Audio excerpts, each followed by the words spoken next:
दोस्तों, फिलहाल हम जिस युग में जी रहे हैं, पुराणों और शास्त्रों के अनुसार इसे कलयुग कहा जाता है। कलयुग से पहले भी 3 युग बीत चुके हैं, जो हैं त्रेता युग, द्वापर युग और सतयुग। त्रेता युग का भी अंत हुआ था और सतयुग का भी अंत हुआ था। हम पुराणों की माने तो कलयुग का भी एक न एक दिन अंत जरूर होगा। लेकिन अब हमारे सामने प्रश्न ये उठता है कि आखिर कैसा होगा कलयुग के बाद का युग। कलयुग से जुड़ी वो कौन सी बातें हैं जो भगवान श्री कृष्ण ने महाभारत काल के समय में ही 5 पांडवों को बता दी थी।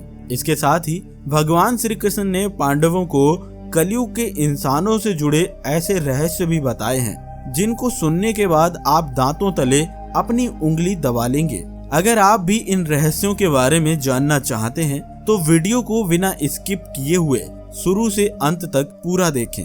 मित्रों, जुए में सब कुछ हारने के बाद जब पांडव वन में जा रहे थे, तभी पांडवों ने भगवान श्री कृष्ण से पूछा कि हमने तो ऐसा कोई बड़ा पाप भी नहीं किया, फिर भी हमें इतना बड़ा दंड क्यों?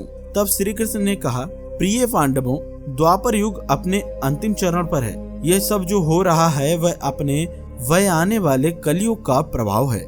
इस पर युधिष्ठिर ने आश्चर्य से भगवान श्री कृष्ण से पूछा कि हे वासुदेव, कलयुग तो अभी आया भी नहीं है और इसका इतना भयंकर परिणाम क्यों? जब कलयुग आरंभ हो जाएगा तो क्या होगा?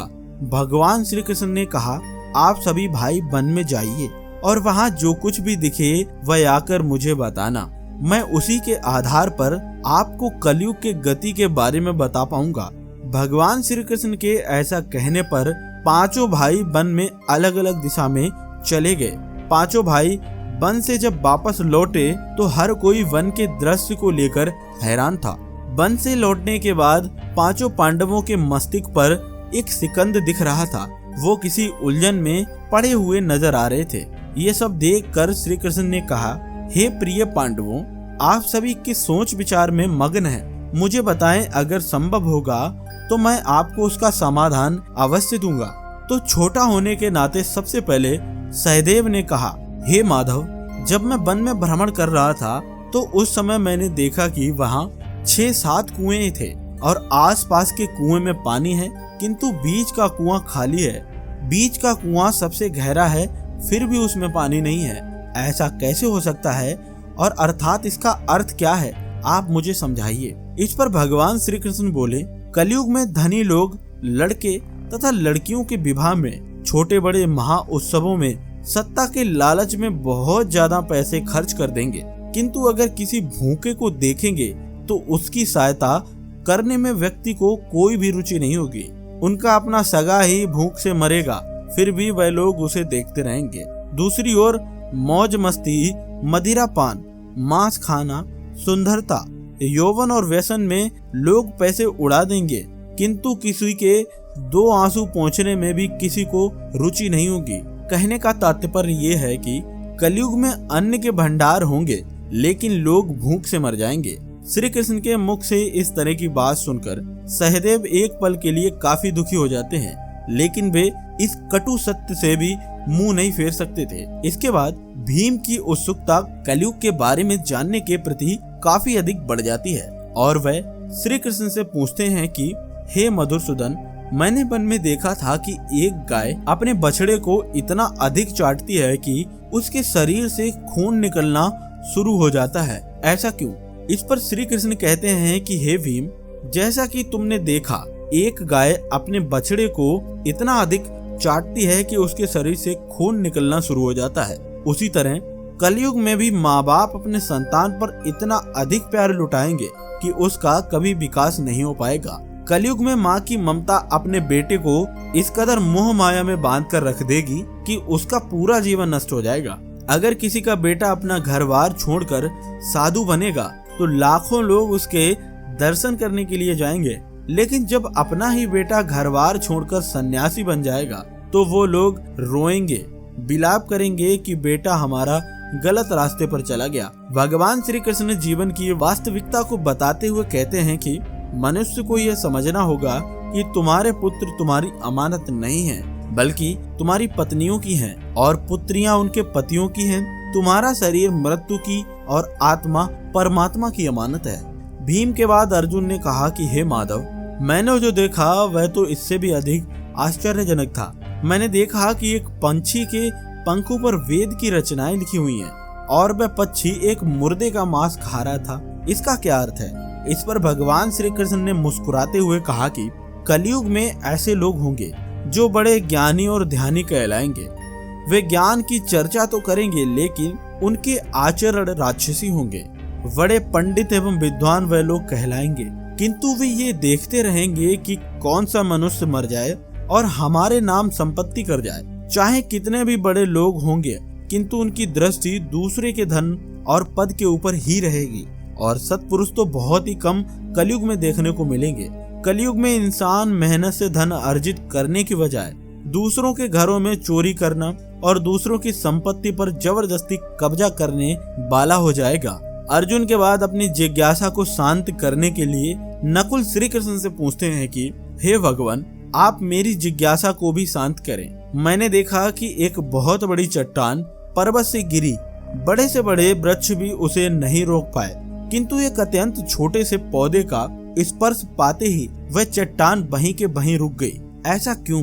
इस पर श्री कृष्ण कहते हैं कि इसका अर्थ है कि कलयुग में मनुष्य की बुद्धि भ्रष्ट हो जाएगी और उसका जीवन पतन होने लग जाएगा। उस पतन को धन और बड़े सत्ता रूपी वृक्ष भी रोकने में सक्षम नहीं होंगे, लेकिन हरि नाम के एक छोटे से पौधे से मनुष्य जीवन का पतन होना रुक जाएगा। अतः कलयुग में हरि नाम ही मोक्ष और मुक्ति का एकमात्र मार्ग होगा। चार भाइयों के प्रश्न का उत्तर जानने के बाद अब बारी आती है युधिष्ठिर के प्रश्न की। तो भगवान श्री कृष्ण ने मुस्कुराते हुए कहा, हे युधिष्ठिर, अब तुम बताओ तुमने वन में क्या देखा? तब युधिष्ठिर ने बताया कि हे माधव, मैंने एक दो सूंड वाले हाथी को देखा। इसका अर्थ क्या है? तब भगवान श्री कृष्ण ने कहा, इसका अर्थ ये है कि कलयुग में ऐसे लोगों का राज्य होगा जो दोनों ओर से शोषण करेंगे, बोलेंगे कुछ और करेंगे कुछ, मन में कुछ और कर्म में कुछ और। ऐसे ही लोगों का राज्य कलयुग में देखने को मिलेगा। ये लोग दूसरों का शोषण करने का एक भी मौका अपने हाथ से नहीं जाने देंगे और केवल अपने हित के बारे में ही ये लोग सोचेंगे। श्री कृष्ण से अपने प्रश्नों का उत्तर जानकर सभी पांडव हैरान थे और कलयुग में इंसानों की स्थिति को देखकर काफी निराश भी थे। तभी युधिष्ठिर ने हाथ जोड़कर श्री कृष्ण से पूछा कि हे माधव, ये तो आपने बता दिया कि आने वाला युग कैसा होगा, लेकिन अब आप हमें ये भी बताएं कि आखिरकार इस कलयुग का अंत कैसे होगा। तब श्री कृष्ण कहते हैं कि कलयुग के अंत में मनुष्य की आयु महज 12 वर्ष ही रह जाएगी। इस दौरान लोगों में दुर्भावना बढ़ेगी। कलयुग की उम्र जैसे जैसे बढ़ती चली जाएगी वैसे वैसे नदियां सूखती चली जाएंगी। बेईमानी अन्याय से धन कमाने वाले लोगों में बढ़ोतरी होगी। धन के लोभ में मनुष्य किसी की हत्या करने में भी संकोच नहीं करेगा। मनुष्य पूजा पाठ, व्रत, उपवास और सभी धार्मिक काम करना बंद कर देंगे। गाय दूध देना बंद कर देंगी। मानवता नष्ट हो जाएगी। लड़कियां बिल्कुल भी सुरक्षित नहीं रहेंगी। उनका अपने ही घर में शोषण होगा। अपने ही घर के लोग इनके साथ भयविचार करेंगे। बाप बेटी, भाई बहन कोई रिश्ते नहीं रह जाएंगे। एक भाई दूसरे भाई का शत्रु हो जाएगा। शादी जैसा पवित्र रिश्ता अपवित्र हो जाएगा। किसी की भी शादीशुदा जिंदगी ठीक से नहीं चलेगी। पति पत्नी एक दूसरे से बेवफाई करेंगे। कलयुग के अंत समय में समाज हिंसक हो जाएगा। जो लोग बलवान होंगे उनका ही राज चलेगा और जब आतंक अपनी चरम सीमा में होगा तो मैं स्वयं कल की अवतार लेकर पृथ्वी से समस्त अधर्मियों का नाश कर दूंगा। फिर से धरती पर धर्म का बोलबाला होगा। मनुष्य भौतिक सुख की जगह मानसिक सुखों पर बल देगा। मनुष्य में एक दूसरों के लिए नफरत की कोई जगह नहीं होगी। चारों ओर बस प्यार ही प्यार होगा।